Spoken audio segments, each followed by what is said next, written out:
The doctor is out. Senate Republicans kill the Foster nomination. A report from Bob Schieffer. And Dr. Foster joins us live.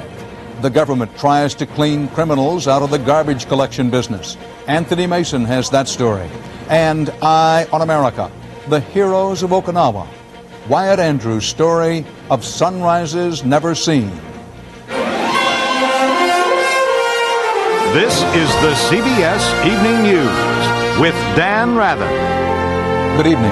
Dr. Henry Foster will not be the next Surgeon General of the United States. In a major political defeat for President Clinton, Foster's nomination was effectively killed today when his supporters failed, for the second day in a row, to cut off a Republican filibuster. CBS News Chief Washington correspondent Bob Schieffer reports from Capitol Hill.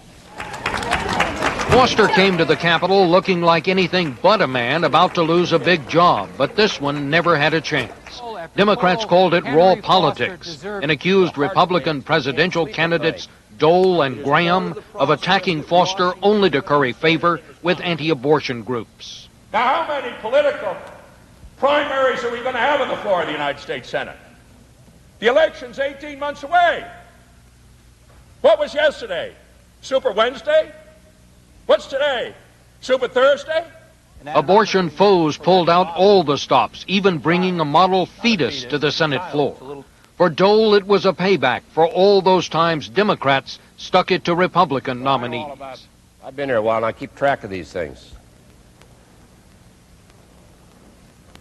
And what comes around, goes around will come around. So when Republicans blocked the nomination again, Foster was philosophical to supporters. I greatly appreciate your vote of fairness, but fairness didn't prevail. The president was livid. Those senators have done a disservice to a good man, done a disservice to the nominating process, and sent a chilling message to the rest of the country. This is not about my right to choose a Surgeon General.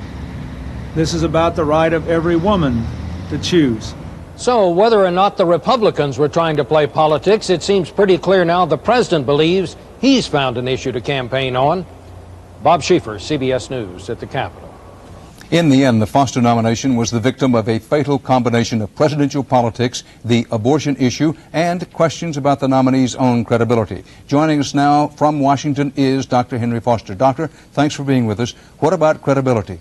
All kinds of stories in the beginning about how many abortions you performed. Is it or is it not fair to say that is really what killed your nomination? No, it's not fair. Those are spurious charges. Anyone who wants to know about my credibility should look at the record in toto of my life's work. Never before in my life has my credibility ever been challenged. Doctor, the abortion issue, is it or is it not your opinion that that's basically what killed the nomination? That was a major part. The reason I say that is straightforward. Within 72 hours after my nomination, people who knew nothing of me, senators staked out a position against me once they learned I was an obstetrician, gynecologist who protected the right of American women to choose. There were some who compared you to the predecessor, Joycelyn Elders, the previous Surgeon General anyway. Is that a fair comparison? Those who said that you're basically a Joycelyn Elders in wingtips? No, that's not correct at all. I think we have goals of trying to make this a better nation, but we're two different people. How do you feel about Washington in public service? Washed up with it? No, you can't quit. This is the only form of government we have. And if I have one message through your show, I want people who have talent, if they're called, come forth, irrespective of how onerous the process can be. We can't retreat. Doctor, anything good, in your opinion, come out of this? Yes. The message about the horrific level of teenage pregnancy is becoming more and more aware by the American populace. That is the first step if we're going to turn this problem around. Dr. CBS News have been told tonight that you have been or are about to be offered a job in the Clinton administration that does not require confirmation. Is that true? And if so, what is the job? These are rumors. The president spoke with me shortly before he left town. As you probably know, he was in New Jersey today, but that was not discussed. Would you take such a job? It would be given consideration if it would allow me to achieve the same goals that I had sought through the office of Surgeon General. Yes. Dr. Henry Foster, live from Washington tonight, thank you very much. Thank you. Coming up next on the CBS Evening News, sweeping the mob